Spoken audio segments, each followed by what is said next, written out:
안녕하세요. 12월 8일 목요일 가정에서 함께하는 새벽기도에 나오신 여러분들을 예수님의 존귀하신 이름으로 환영합니다. 대강절 둘째 주일을 지나가고 있는데요.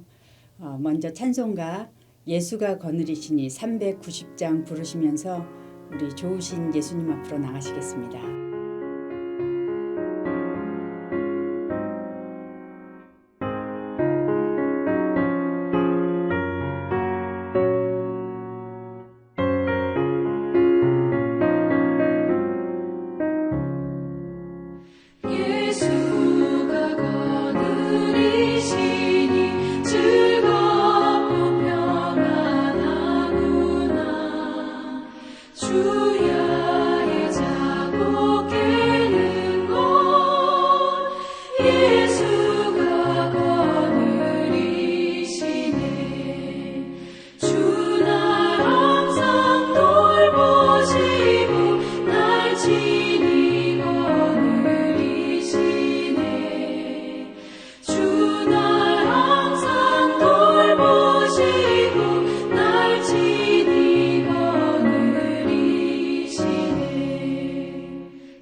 기도하실 때 오늘 대강절 둘째 주일을 지나가고 있는데요.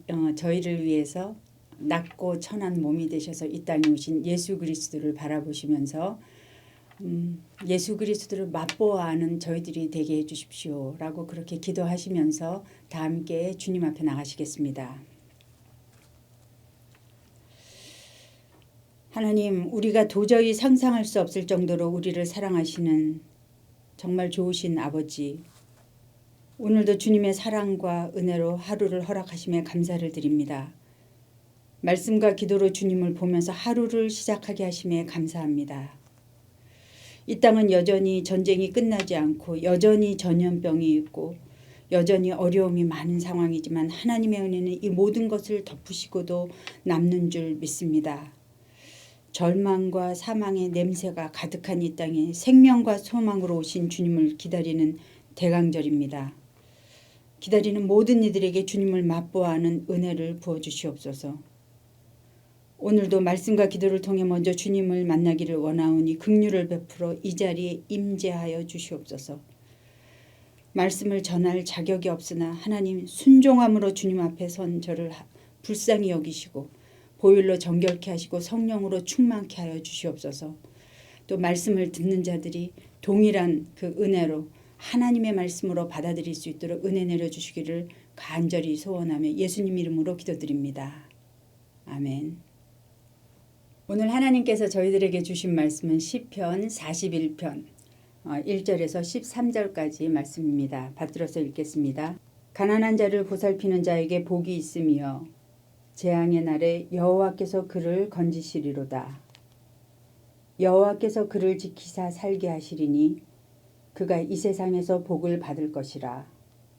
주여 그를 그 원수들의 뜻에 맡기지 마소서. 여호와께서 그를 병상에서 붙드시고 그가 누워있을 때마다 그의 병을 고쳐주시나이다. 내가 말하기를 여호와여 내게 은혜를 베푸소서. 내가 주께 범죄하였사오니 나를 고치소서 하였나이다. 나의 원수가 내게 대하여 악담하기를 그가 어느 때에나 죽고 그의 이름이 언제나 없어질까 하며 나를 보러 와서는 거짓을 말하고 그의 중심에 악을 쌓았다가 나가서는 이를 널리 선포하오며 나를 미워하는 자가 다 하나같이 내게 대하여 수군거리고 나를 해하려고 꾀하며 이르기를 악한 병이 그에게 들었으니 이제 그가 눕고 다시 일어나지 못하리라 하오며 내가 신뢰하여 내 떡을 나눠 먹던 나의 가까운 친구도 나를 대적하여 그의 발꿈치를 들었나이다.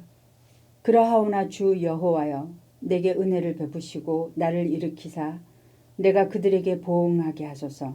이로써 내 원수가 나를 이기지 못하오니 주께서 나를 기뻐하시는 줄은 내가 알았나이다. 주께서 나를 온전한 중에 붙드시고 영원히 주 앞에 세우시나이다. 이스라엘의 하나님 여호와를 영원부터 영원까지 송축할지로다. 아멘. 아멘. 시편은 150편의 시가 5권으로 편집되어 있습니다. 시편 41편은 그 중에서 1권의 마지막 노래입니다. 다윗의 시 인도자를 따라 부르는 노래라는 표제가 붙어 있습니다. 시편의 1권은 저자가 표시되어 있지 않은 1편과 2편 그리고 33편을 제외하고는 모두 다윗의 시라고 되어 있습니다. 물론 모두 다윗이 쓰지는 않았을 수도 있지만 여하튼 다윗과 관계가 있는 시들입니다. 다윗은 오랜 시간 사울 왕을 피해 도망 다녀야 했고 전쟁을 치러야 하는 장군이었고 그리고 왕이었습니다. 그런 상황 가운데서 어떻게 이렇게 많은 시들을 노래할 수 있었는지 참으로 놀랍습니다.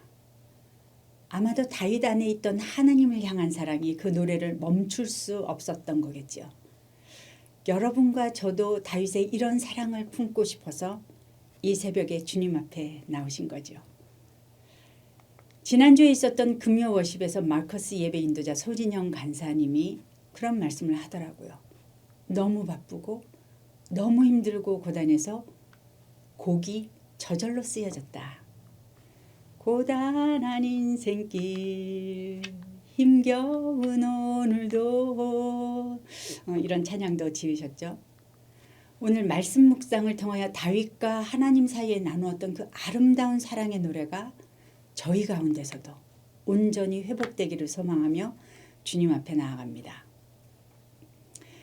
시편을 읽을 때는 배경과 내용을 따라서 감사하는 시인지 슬픔과 억울함을 탄원하는 시인지 또 하나님을 노래하는 찬양 시인지 여러 면으로 분류한 작업들을 통해서 저희가 시를 이해하고 있습니다.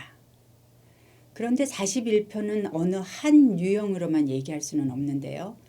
시의 앞부분과 뒷부분은 감사와 지혜시의 성격을 보여주고 있고 중간에 4절에서 10절까지는 탄원시의 모양을 복합적으로 가지고 있습니다. 이제 성령님의 도우심을 기대하면서 본문으로 들어가 보도록 하겠습니다. 먼저 1절을 함께 읽어보겠습니다.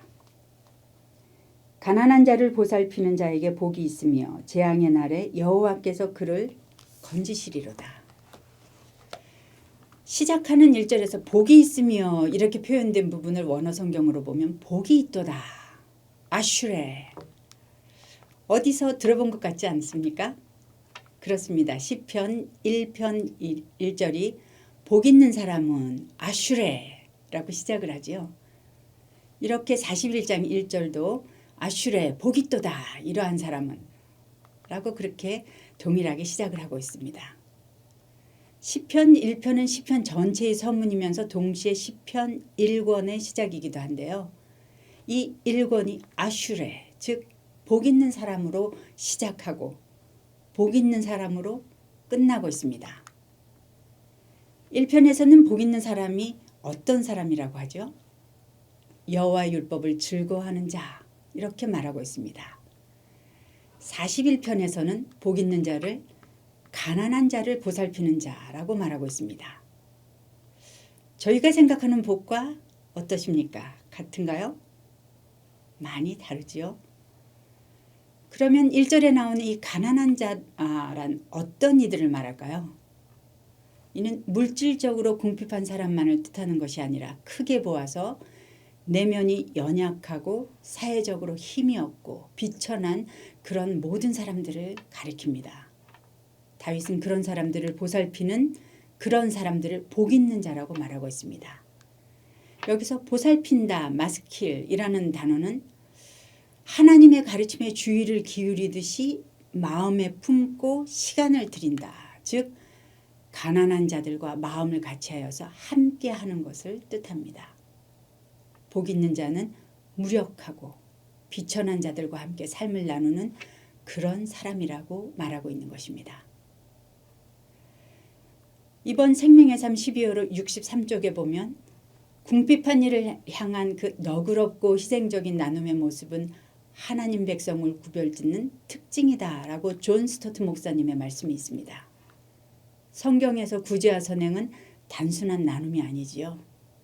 하나님께 은혜를 받은 그 믿음의 사람들의 경건한 행위인 것입니다. 하나님께서는 끊임없이 약한 자들을 돌보라고 명령하십니다. 그리고 하나님 자신이 고아의 아버지시며 과부의 재판장이라고 그렇게 말씀하십니다. 예수님께서도 가난하고 비천한 저희들에게 오시기 위해 자신의 하늘 보좌를 버리고 오셨습니다. 우리를 보살피기 위해서 자신의 목숨을 주셨습니다. 이 예수님을 기다리는 대강절 주간을 지나가면서 가난한 자를 찾아오신 예수님을 더욱 생각하게 됩니다. 이번 대강절에는 담임 목사님께서 매일 보내시는 그 정오의 크리스마스 메시지도 있는데요. 모두 예수님을 더욱 깊이 만나시는 그런 복된 시간 되시기를 축복합니다. 그러므로 가난한 자를 보살피는 사람이란 하나님을 사랑하고 하나님의 말씀을 귀히 여기는 사람이죠. 삶 가운데서 믿음을 선택하고 실천하며 살아가는 사람을 말합니다. 다윗은 고백하고 있습니다. 복이 있도다 말씀을 즐거워하여 그 말씀을 마음에 새기고 가난한 자를 보살피는 자들이요. 이것이 복 있는 자의 모습이며 하나님께서 원하시는 자녀의 모습인 것입니다. 그러나 이런 복 있는 자도 병이 들기도 하고 관계에 어려움이 생기고 고난이 찾아오기도 합니다. 주의 말씀대로 사는 자들에게도 어김없이 고난이 온다고 다윗은 말하고 있는 것입니다. 그러할 때 다윗은 어떻게 행동했을까요?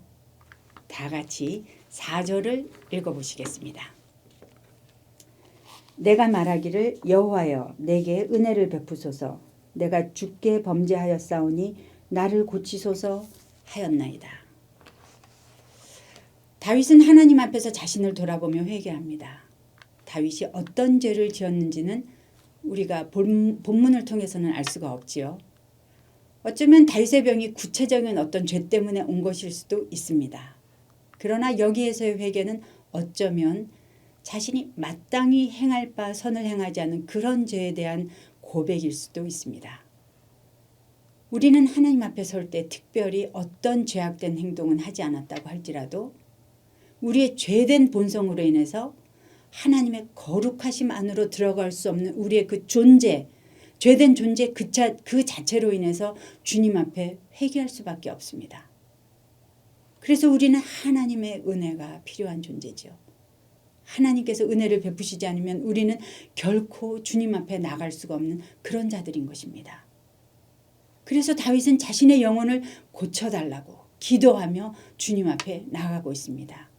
하나님, 내가 범죄하였사오니 나를 고치소서. 이 말은 원래 본문에는 내가 범죄하였사오니 나의 영혼을, 나의 마음을 고쳐주시옵소서라고 되어 있습니다. 다윗은 자기가 당한 그 고난 앞에서 자신이 어떻게 의롭게 살았는지 그런 것에 대해서는 얘기하지 않습니다. 자신의 영혼을 새롭게 하기를 하나님 앞에서 간구하고 있을 뿐입니다. 오직 하나님의 구원, 주님의 은혜만을 구하며 나가고 있는 다윗을 봅니다. 다윗에게는 하나님과의 관계가 가장 중요했던 것입니다. 그러나 세상은 그러한 다윗을 어떻게 대하고 있나요? 41편 4절에서 9절의 내용은 주님 앞에서 경건하게 살아가려고 애쓰는 사람들을 세상은 결코 반기지 않음을 잘 보여주고 있습니다. 세상은 무자비하게 그들을 공격합니다. 다윗이 병에 걸리자 죽기를 바라는 그 악담을 늘어놓고 또 마치 문병을 온 것 같이 하면서 위선과 거짓, 밖에 나가서는 중상모략으로 수군거립니다. 특히 다윗에게 더욱 견딜 수 없었던 것은 어릴 적부터 함께 자라온 그 신뢰할 만한 친구다라고 생각했던 자에게까지도 그 배신을 당한 사실입니다.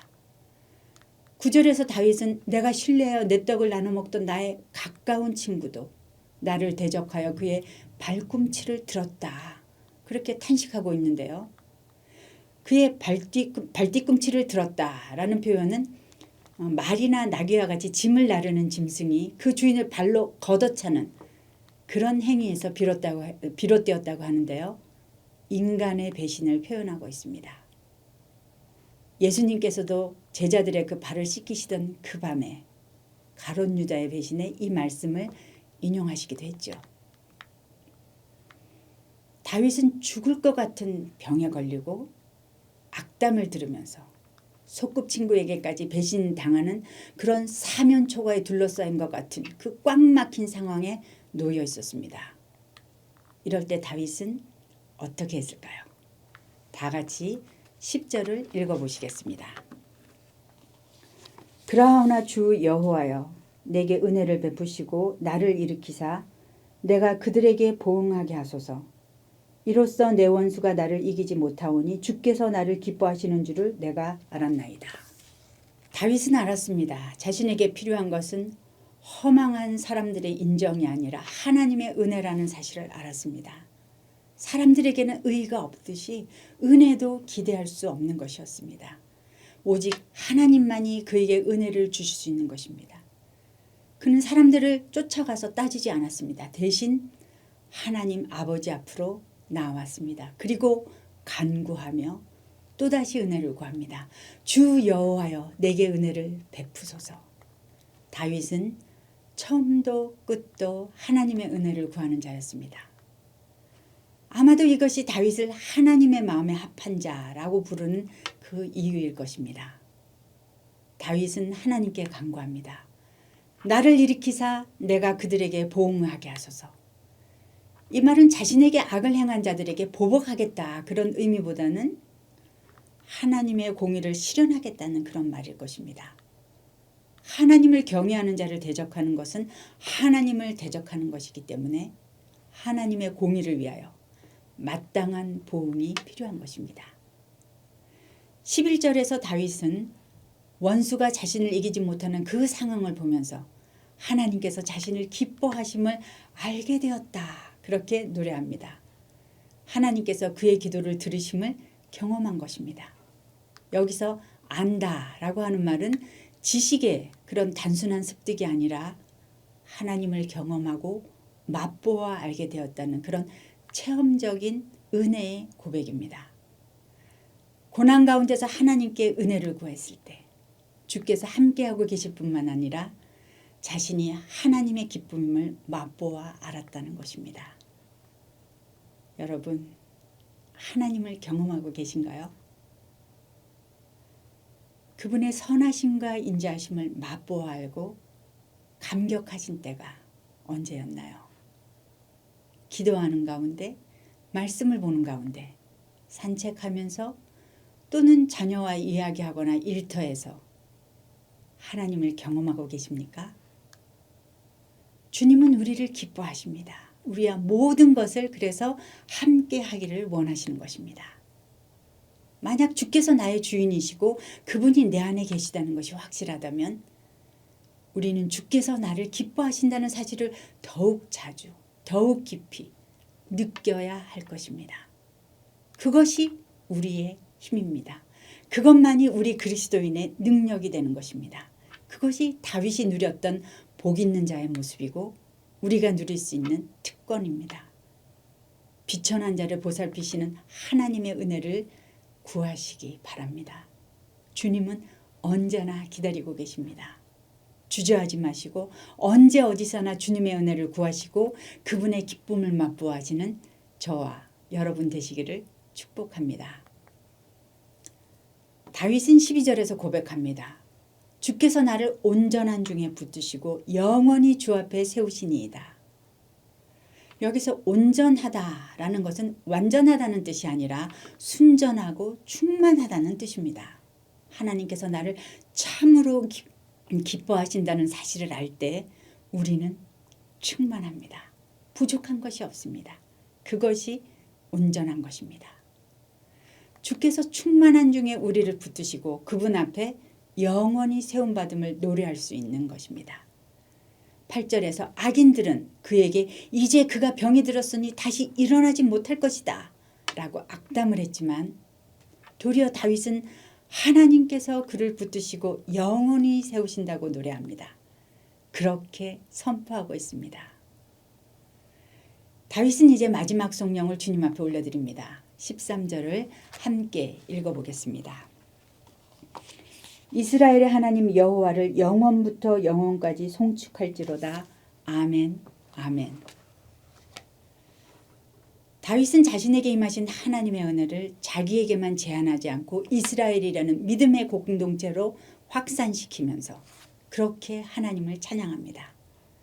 다윗은 지독한 질병과 관계의 극한 어려움 가운데서도 하나님의 구원의 은혜로 승리를 체험했습니다.